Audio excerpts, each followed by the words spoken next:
a la madre y a los hijos. En otra vemos que la mamá tiene cáncer. En otra familia vemos que el hijo les avisa a sus papás que es gay. En otra familia vemos que el papá perdió el trabajo y que está atravesando por una gran depresión. ¿Cómo podemos ayudarles? Pues bien, la consejería, fíjense hermanos, que no se puede dar en la fila de la iglesia los domingos. No se puede dar, o sea, yo he trabajado, tengo muchos años de consejera, he trabajado de consejería pues en todo Latinoamérica, principalmente en las iglesias de Vida Nueva para el Mundo. Y nuestro sitio es Asociación Hispana de Consejeros Cristianos.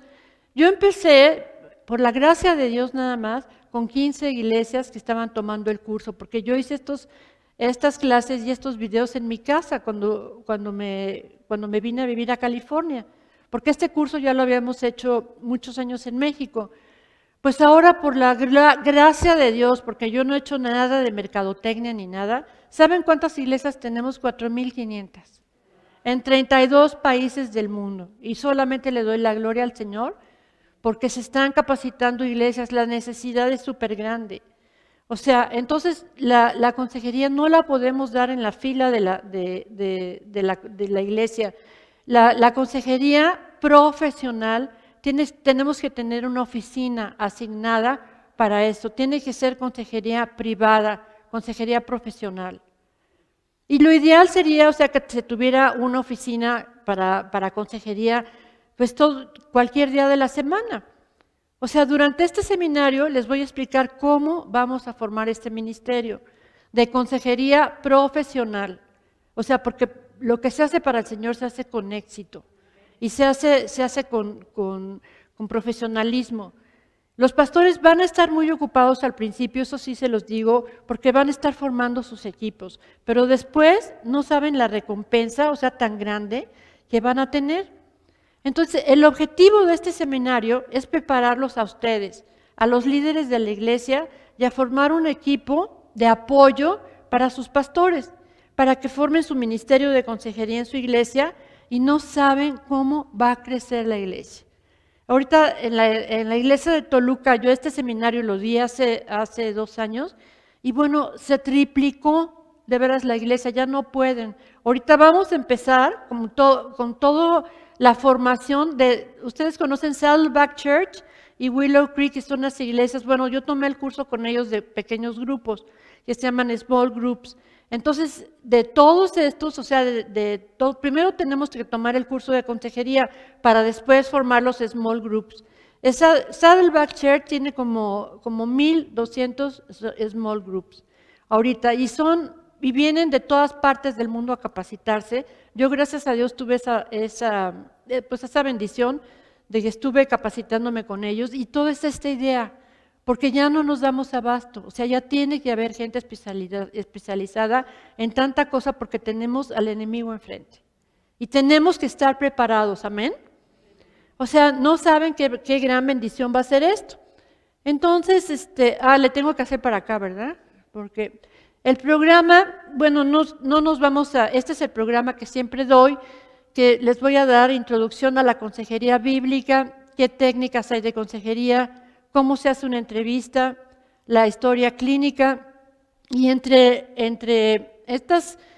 los módulos, ahí vamos a tener un role playing para que nos relajemos y nos divirtamos aquí un ratito. Después, en el segundo módulo, vamos a ver los problemas sexuales, cómo aconsejar casos de aborto, cómo aconsejar abuso sexual, cómo aconsejar casos de homosexualidad.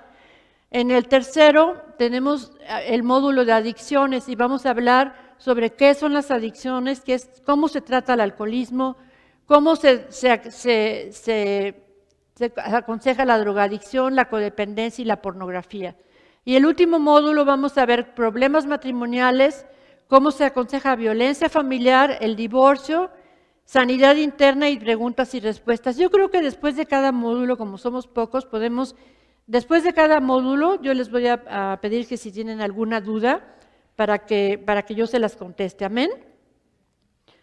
Entonces, ¿cómo ven? A ver, que me hago bolas con esto, a ver.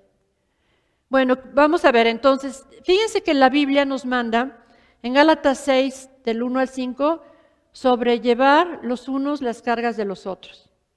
Tesalonicenses 5:14 nos dice amonestar a los desordenados. Primera de Tesalonicenses 5:14, amonestar a los desordenados. Primera de Tesalonicenses nos dice alentar, tenemos que alentar a los de poco ánimo. Lucas 4:18 nos dice que debemos de apoyar a los débiles. Romanos 12:15 nos dice que debemos de llorar con los que lloran. Colosenses 3:16 nos dice exhortar y animarnos los unos a los otros. Amén.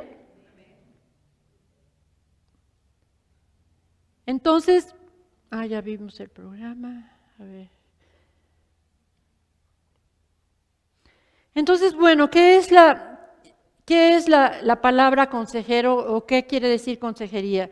La palabra de aconsejar en el Nuevo Testamento es la palabra en griego paraklesis. ¿Qué significa paraklesis? Significa aliento o súplica y procede del verbo parakleo, que se le puede traducir por aconsejar o consolar.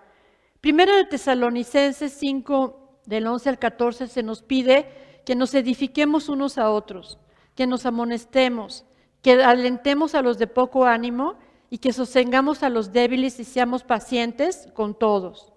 ¿Amén? Bueno, entonces, ¿qué es la consejería cristiana? La consejería cristiana es un ministerio para librar a las personas de las ataduras emocionales que les impiden la felicidad y una vida victoriosa en Cristo. ¿Amén? Bueno, entonces, ¿cómo es esto? Fíjense que nosotros en el momento de recibir la salvación, Jesucristo nos perdona nuestros pecados. Dice la Biblia que nos los echa en el fondo del mar. Sin embargo, encontramos a muchas personas que siguen cargando, siendo cristianos, con heridas emocionales, con traumas, con problemas que necesitan ser sanadas. No por ser cristianos no vamos a tener problemas. El consejero cristiano es el instrumento de Dios para la liberación emocional. Es el instrumento de Dios para encaminar al creyente hacia una vida plena en donde pueda ser de bendición para otros. Y esta es la diferencia entre la consejería bíblica a la consejería secular. O sea, la psicología, yo soy psicóloga, pero la psicología nos sirve para conocer los síntomas. Pero el tratamiento, ¿saben qué? Nada más lo puede dar Jesús. Entonces, en 1 de Tesalonicenses 5:23 nos explica que el Dios de paz os santifique plenamente para que ustedes se conserven irreprochables en todo su ser, espíritu, alma y cuerpo, hasta la venida de nuestro Señor Jesucristo. ¿De cuántas partes estamos formados aquí? De 3 partes. Entonces, es de suma importancia, o sea, buscar ayuda para nuestra vida, porque el desequilibrio, o sea, de nuestro ser no solamente nos afecta a nosotros, sino también nos afecta a los que nos rodean. A alguien que está viviendo con problemas psicológicos, emocionales, no puede crecer en el Señor, no puede ser efectivo en su trabajo, no puede ser efectivo como papá, como mamá, y mucho menos en la obra de Dios, o sea, porque no va a llevar fruto ni va a llevar una vida feliz. Entonces, ¿cuáles son las metas de la consejería bíblica? Las metas de la consejería bíblica, vamos a tener que reemplazar las creencias erróneas del enemigo, la mentira, con la palabra de Dios. En segundo lugar, vamos a aplicar la sabiduría de Dios. O sea, es como cambiarle el pensamiento, como cambiarle la idea, como cambiarle la estructura y todo lo que trae yo les digo pacientes, porque bueno, van a ser sus pacientes de ustedes. En tercer lugar, tenemos que cambiar actitudes, acciones o valores. Y también en cuarto lugar, el paciente se tiene que hacer responsable de su conducta. O sea, cambiar actitudes, ¿qué quiere decir? Por ejemplo, estamos viendo una esposa que no respeta a su esposo. Tomar decisiones inteligentes, que es hacerse responsables de sus conductas. Tienen que aprender a reconocer el pecado. tienen que aprender a arrepentir, tienen que entender que se tienen que arrepentir, tienen que entender que tienen que pedirle perdón a Dios, tienen que aprender a crecer como un discípulo de Jesucristo, y nuestra meta es que cada día se parezcan más a Jesús. La meta del consejero cristiano es que la persona a nuestro cuidado madure, como dice Efesios 4:13. De este modo, todos llegaremos a la unidad de la fe, del conocimiento del Hijo de Dios, a una humanidad perfecta que se conforme a la plena estatura de Jesucristo. Amén. Entonces, vamos a ver la ética del consejero.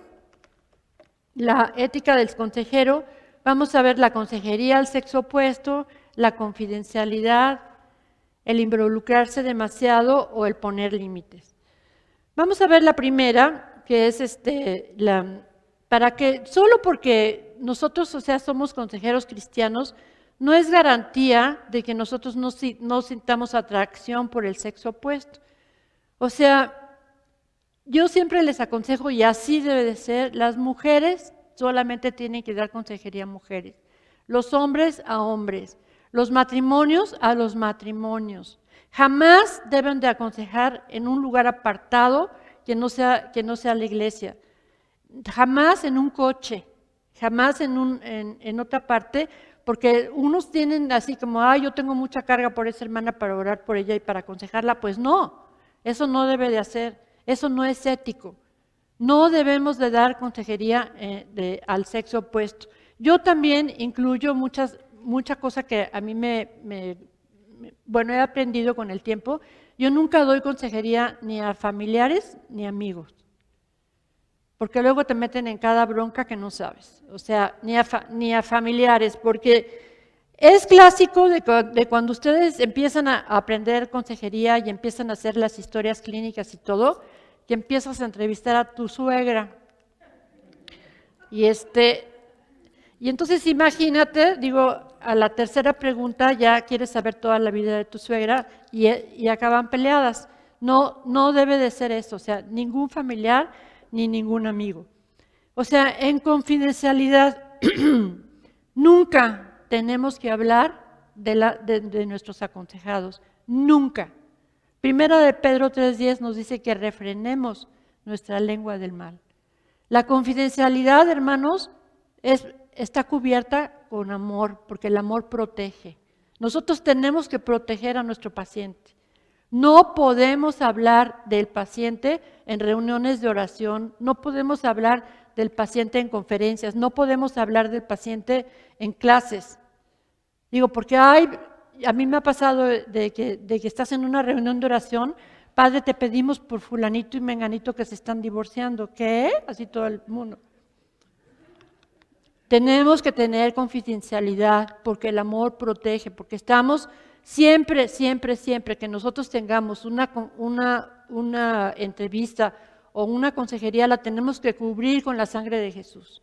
Ahora, solamente en casos de mucha emergencia, que son los casos de abuso sexual, de violencia intrafamiliar o de suicidio, esos son los 3 únicos casos que se pueden, todos estos casos se los van ustedes a plantear a sus pastores.